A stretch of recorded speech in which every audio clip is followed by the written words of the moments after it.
इस द्वीप के बचे हुए लोग 10 साल से ज़ॉम्बी के हमलों का सामना कर रहे हैं। वे पहले से ही जाल बिछाकर अपने शिविर को अभेद्य बनाते हैं, लेकिन इस सर्वनाश की दुनिया में सबसे खतरनाक, क्रूर और खून के प्यासे ज़ॉम्बी नहीं हैं। लोगन और उसकी 2 महिला साथी चारों ओर घूमने वाले इनाम शिकारी हैं।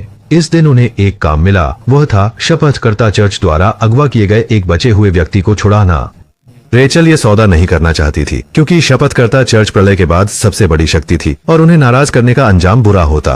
हालांकि लोगन की भी अपनी मजबूरियां थीं। उनका आरक्षित भोजन खत्म होने वाला था और अगर वे काम शुरू नहीं करते तो भूखे मर जाते। तभी दूर से एक स्पीड बोट आई। लक्ष्य की पुष्टि होने पर लोगन ने सबको अपनी अपनी जगह लेने को कहा। जब स्पीड बोट पास आई तो चर्च के 2 सदस्य अभी भी फायदा उठाने की सोच रहे थे।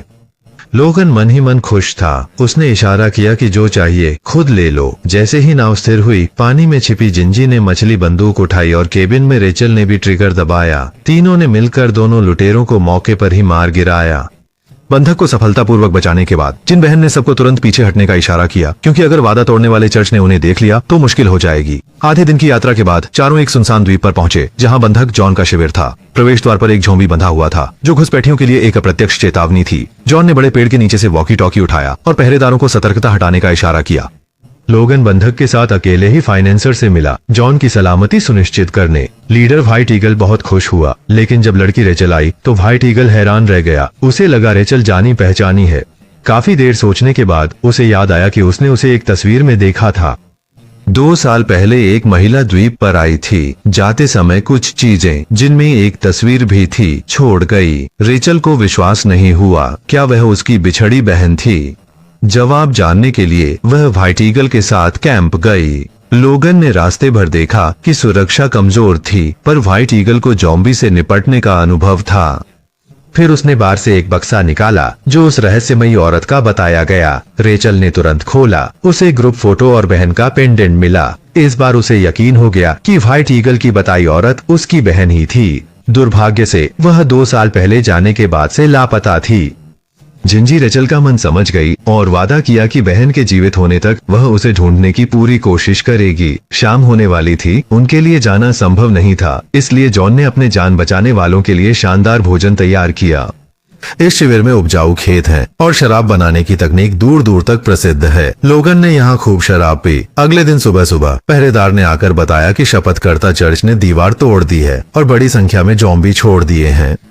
व्हाइट ईगल गुस्से में चिल्लाया, सबको हथियार लेकर मुकाबला करने को कहा। लोगन और जिन सिस्टर ने एक दूसरे को देखा, खुद भी मोर्चे पर जाने का फैसला किया। सालों की कोशिशों के बाद ग्रामीणों ने ज़ॉम्बी से निपटने का एक व्यवस्थित तरीका ढूंढ लिया था। टोपी वाला आदमी सबसे तेज भागा। वह बिखरे हुए ज़ॉम्बी को एक तय जगह पर ले जाने का जिम्मेदार था।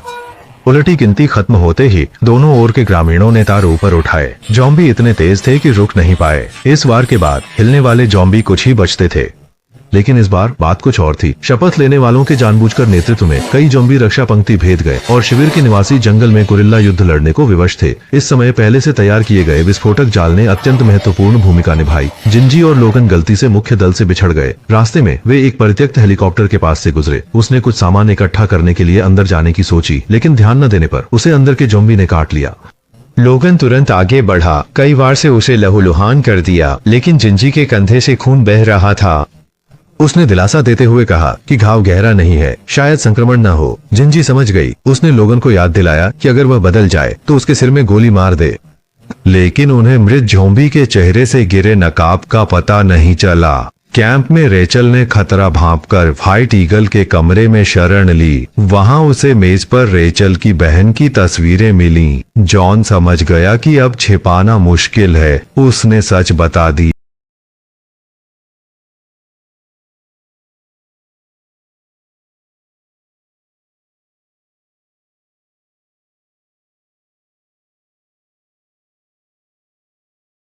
समय खिड़की से भागा, पर ज़ॉम्बी पीछे पड़ा।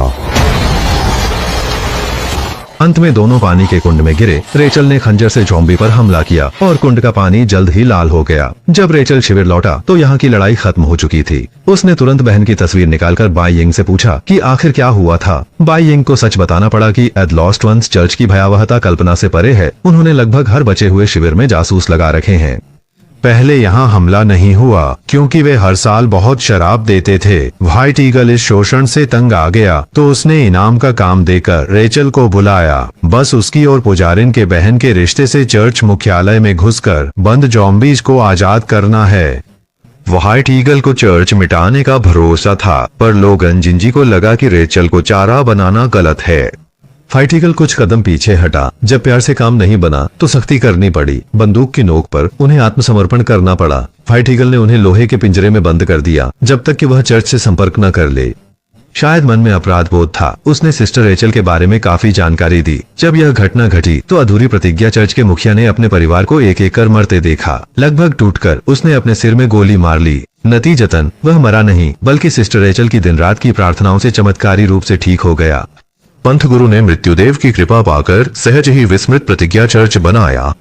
रेचल की बहन ने गुरु से शादी की और चर्च की पुजारिन बन गई। व्हाइट ईगल के लिए रेचल एक बहुत महत्वपूर्ण सुरक्षा कवच थी। जब रात हुई, व्हाइट ईगल ने रेचल को लोहे के पिंजरे से बाहर निकाला। दरअसल उसकी बहन को खबर मिलते ही वह तुरंत आ गई। अपनी पूर्व बहन को सामने देख पुजारिन भी बहुत भावुक हो उठी। उसने पूछा कि रेचल को कैसे छुड़ाया जा सकता है। व्हाइट ईगल ने कहा कि वह कल सुबह चर्च मुख्यालय जाकर 2 सबसे तेज जहाज चुनेगी। यह एक बहुत बड़ी कीमत थी। चर्च ने मना कर दिया। उसने तुरंत डेटोनेटर उठाया और धमकी दी कि ज्यादा से ज्यादा वह रेचल को भी अपने साथ ले डूबेगा। पुजारिन मन ही मन बहुत क्रोधित थी। उसने अपने बगल में खड़े गुरु की ओर देखकर हल्की सी मुस्कान दी। व्हाइट ईगल कैंप नहीं लौटा था कि चर्च ने हमला कर दिया। साथियों को मरते देख उसने बम से धमकाना चाहा, पर हेडबैंड वाले ने छीन लिया। सोचा न था कि वे वादा तोड़ने वाले चर्च से मिल गए। बेचारा सफेदबाज तुरंत कैदी बन गया। इस शिविर के बाकी बचे लोगों को भी वादा तोड़ने वाले चर्च ने बेरहमी से मार डाला। हेडबैंड वाले ने दया की गुहार लगाई, पर उसका भी गला काट दिया गया क्योंकि एक गद्दार के तौर पर उसका कोई मोल नहीं रहा। लोहे के पिंजरे में लोगन और जिन बहन ने यह सब अपनी आंखों से देखा, पर वे मन ही मन घबराते रहे। समय बीतने पर अंध मृत्यु के सभी बचे हुए लोग ज़ॉम्बी बन गए। शुक्र है लोहे का पिंजरा मजबूत था, जिससे वे खाए जाने से बच गए। इस बीच रेचल और बाइयिंग को वादा खिलाफियों के मुख्यालय ले जाया गया। उसने देखा कि हर सदस्य के चेहरे पर पेंट लगा था। कोई भी सामान्य नहीं लग रहा था। बहन का बर्ताव और भी अजीब था। वह रेचल को सुनसान पिछवाड़े ले गई। बोली, चर्च में शामिल होने को अनुष्ठान करना होगा। रेचल के मन में बहुत विरोध था। उसकी बहन ने उसे कभी कुछ करने पर मजबूर नहीं किया था। तभी एक रंगों से सजी महिला बाहर आई। रेचल कुछ समझ पाती इससे पहले ही उसके हाथों को जबरन नियंत्रित कर उस पर कई वार किए गए। तब रेचल को आखिरकार समझ आया कि तथाकथित अनुष्ठान एक जीवित व्यक्ति को मारकर उसे ज़ॉम्बी में बदलना था। गुरु ने धड़ल्ले से रेचल को बधाई दी। कहा, अब हम परिवार हैं। वहीं पिंजरे में लोगन और उसका साथी बचने का रास्ता खोज रहे थे। तभी उन्होंने सिर उठाया और देखा कि एक ज़ॉम्बी गार्ड उनकी ओर आ रहा है।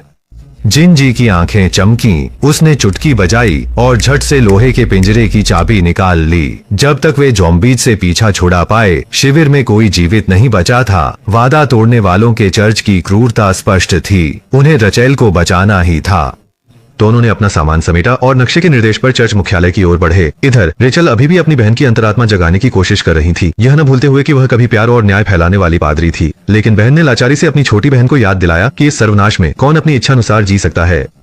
शाम होते ही लोगन और जिन बहन चुपचाप चर्च मुख्यालय पहुँचे। कुछ पहरेदारों को निपटाकर वे चोरी छिपे भोज हॉल में आ गए। दूर से देखा तो एक घेरे में लोग थे और व्हाइट ईगल मेज पर बंधा था, मानो वह कोई पकवान हो।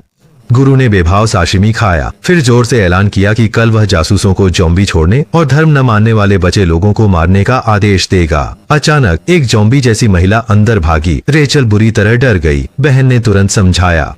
कहा गया कि ये चर्च के खास सेवक हैं, जो मृत्यु के स्वामी के प्रति अपनी वफादारी दिखाने के लिए पहले से ही ज़ॉम्बी जैसा व्यवहार करते हैं। यह सुनकर रेचल ने आखिरकार मान लिया कि सामने वाले सभी लोग पागल हैं।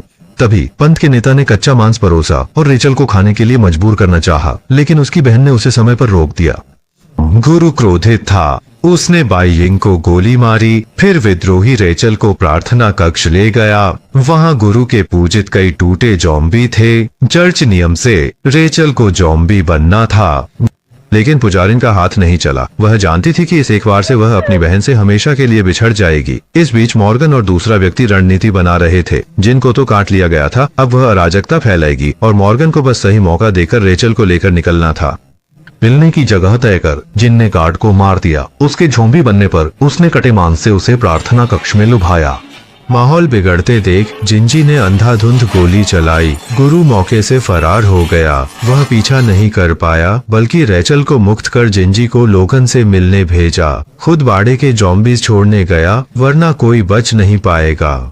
लोगन तय जगह पर पहुंचा ही था कि अचानक एक जॉम्बी ने उसके कंधे पर काट लिया। मॉर्गन ने गुस्से में गाली दी और लोहे की छड़ चलाने ही वाला था, लेकिन जॉम्बी बोलने लगा। पता चला कि वह भी एक सेवक था जो जॉम्बी की नकल करता था। लोगन ने उसे एक ही वार में गिरा दिया। तभी उसे याद आया कि जिंजी इतने समय से जॉम्बी नहीं बनी तो हो सकता है उसे भी किसी सेवक ने काटा हो। तभी रेचल उनसे मिलने आ पहुंची। जिन सिस्टर के बाड़े उड़ाने की बात सुन मॉर्गन का दिल बैठ गया। उधर जिन सिस्टर बाड़े के पहरेदारों से लड़ रही थी और अपनी निडरता से उसने कई पहरेदारों को मार गिराया। अब जॉम्बीज की बाड़ उड़ानी थी। उसने विस्फोटक रखे ही थे कि लोगन और दूसरा व्यक्ति नहीं चिल्लाते हुए आए, पर जिन बहन बलिदान को तैयार थी। एक धमाके के साथ जॉम्बीज का दरवाजा उड़ गया और अनगिनत जॉम्बीज बाड़े से बाहर निकल आए। वे जिसे देखते उसे काटते थे और जल्द ही सारे पंथ के सदस्यों को मिटा दिया। तभी रेडियो पर गुरु का भाषण आया। वह जासूसों को समय से पहले हमला करने के लिए उकसा रहा था। मॉर्गन और साथी चुपचाप स्टूडियो पहुंचे। वह सामने से गार्डों को उलझा रहा था। रेचल बगल की सीढ़ियों से ऊपर चढ़ी, पर जैसे ही वह कमरे में घुसी दरवाजे के पीछे छिपे पंथ के नेता ने उसे गिरा दिया। जैसे ही वह आदमी दोबारा गोली चलाने वाला था, पीछे से गोली चली। रेचल की बहन मदद को आई। पंथ के नेता ने पुजारी के धोखे की उम्मीद नहीं की थी। उसे थप्पड़ मारा, पर तभी लोगन ने उसके सिर पर डंडा मारा।